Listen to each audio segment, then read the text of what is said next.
Pessoal, bora lá para a gente continuar trabalhando as modalidades de licitação. Temos mais 4 modalidades para trabalhar aqui. Próxima modalidade de licitação que nós temos na Lei 14.133 é a concorrência. A concorrência, ela aparece para a gente lá no artigo 6º, inciso 38 da Lei 14.133, e tem como objeto a contratação de bens e serviços especiais, e os bens e os serviços especiais, eles estão previstos para a gente lá no artigo 6º, inciso 14, e também para a contratação de obras e serviços comuns e especiais de engenharia. Vamos trabalhar alguns pontos específicos aqui. Primeiro, bens e serviços especiais. O que são bens e serviços especiais? Aqueles bens e serviços que não são comuns. Aqueles bens e serviços que, pela sua complexidade, pela sua heterogeneidade, eu não consigo descrever no edital com especificações usuais de mercado, vão ser considerados especiais, então vão ser licitados através da concorrência. Além disso, obras e serviços de engenharia também vão ser licitados através da modalidade de licitação concorrência. As obras, elas estão previstas para a gente lá no artigo 6º, inciso 12, né, o conceito de obras está previsto para a gente lá no artigo 6º, inciso 12, e os serviços de engenharia no artigo 6º, inciso 21. Então, a gente tem os conceitos aqui. E aí, o que é interessante destacar com vocês? No caso dos serviços de engenharia, o inciso 21, ele fala que eu posso ter serviços comuns de engenharia e serviços especiais de engenharia. Serviços comuns de engenharia são aqueles que eu consigo descrever no edital, com especificações usuais de mercado. Serviços especiais de engenharia são aqueles mais complexos, que têm uma heterogeneidade maior. No caso da concorrência, tanto as obras quanto os serviços comuns e especiais de engenharia vão ser objetos da concorrência. Mas lembrando que o pregão, ele pode ser também a modalidade adotada para a contratação de serviços comuns de engenharia.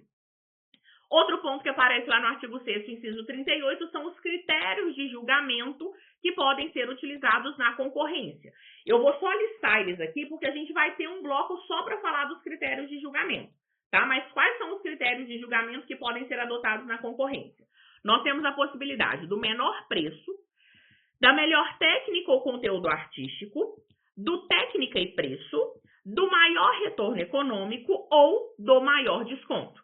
Então, menor preço, melhor técnica ou conteúdo artístico, técnica e preço, maior retorno econômico e maior desconto são os critérios de julgamento que podem ser adotados na concorrência. Então, eu posso ter uma modalidade de licitação concorrência que adota o critério de julgamento menor preço, tem que estar lá previsto no edital. Pode ser a modalidade de licitação concorrência que adota o critério de julgamento técnica e preço. Então, a depender, do edital, eu tenho um desses critérios de julgamento que serão adotados na concorrência.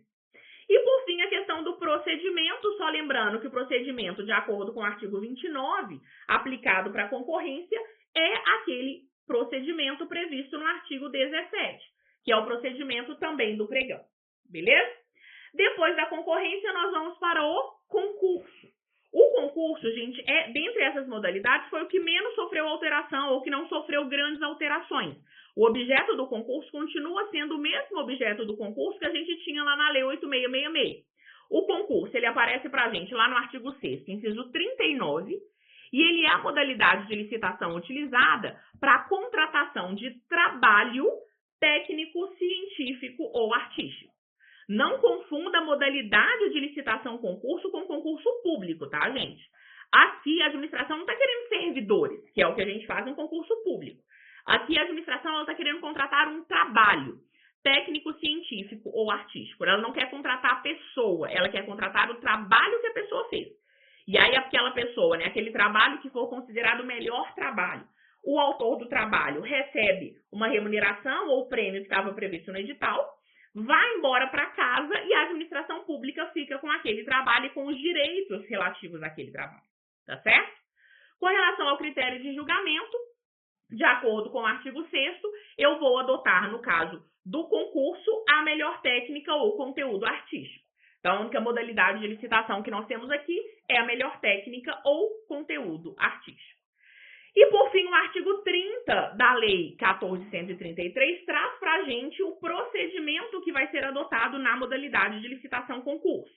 Então, o concurso, né, por ele ter essa especificidade com relação à contratação de um trabalho, eu tenho algumas características, alguns pontos diferentes do procedimento ordinário lá do artigo 17. Então, eu tenho aqui no artigo 30 como que se dá a modalidade de licitação, concurso, tá certo?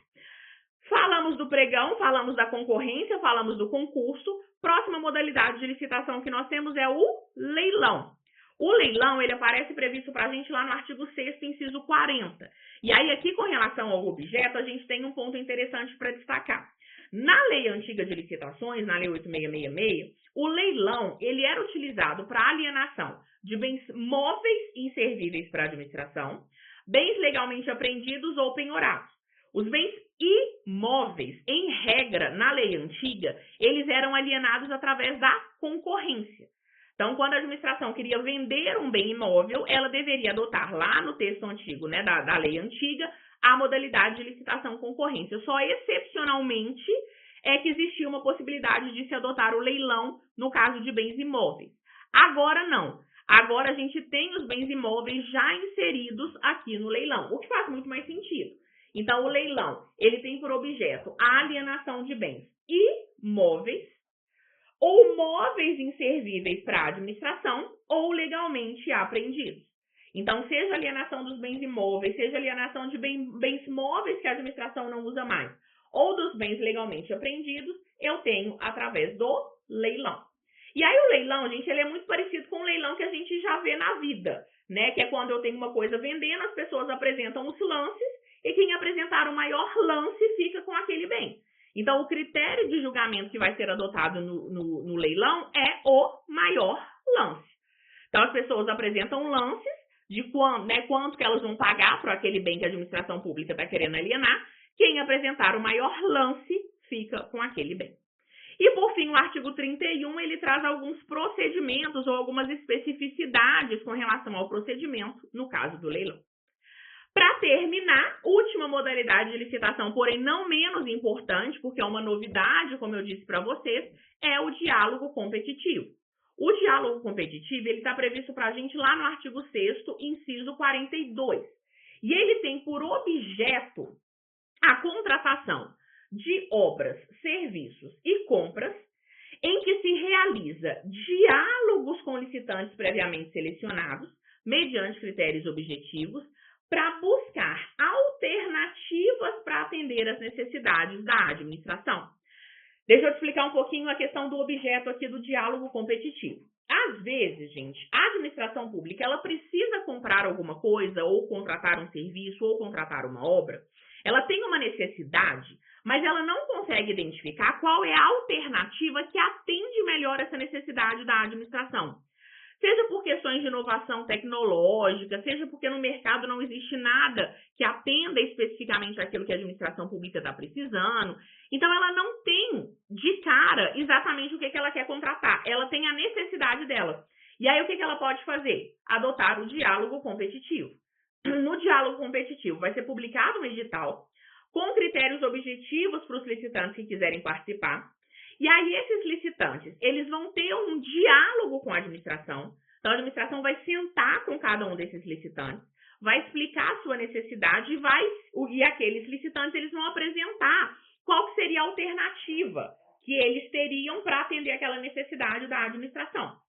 Depois que todos os licitantes conversam e apontam para a administração pública essas alternativas, a administração ela vai escolher a melhor alternativa que atende à sua necessidade.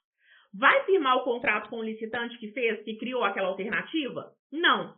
A administração agora, ela publica um novo edital, já com aquela alternativa que ela quer contratar, e aí todos os licitantes que participaram da fase de diálogo vão apresentar propostas. E aí vence a melhor proposta, tá certo? Então, a gente chama de diálogo competitivo, por quê? Porque eu tenho uma fase de diálogo e depois uma fase competitiva. Com relação ao diálogo competitivo, além do artigo 6º, inciso 42, eu quero muito que você estude o artigo 32, na verdade o 32 como um todo, né, mas o artigo 32 caput, ele traz as hipóteses em que deve ser utilizado o diálogo competitivo, e o artigo 32, parágrafo 1º, que traz o procedimento. Então, esse procedimento que eu expliquei de forma muito rápida para vocês, né? Publica um edital, tem a fase do diálogo, depois publica outro edital, proposta e parará, vai estar previsto para a gente aqui no parágrafo 1º do artigo 32. Então, para você entender o diálogo competitivo, não deixa de estudar todo o artigo 32 da Lei 14.133. Tá certo? Fechamos aqui as modalidades de licitação. A gente vai para o próximo bloco em que eu quero analisar com vocês os critérios de julgamento que podem ser adotados de acordo com a Lei 14.133. A gente foi passando por eles rapidamente nessas modalidades, mas agora eu quero focar nos critérios e entender todos esses critérios de julgamento. Bora para o próximo bloco para a gente continuar esse nosso assunto.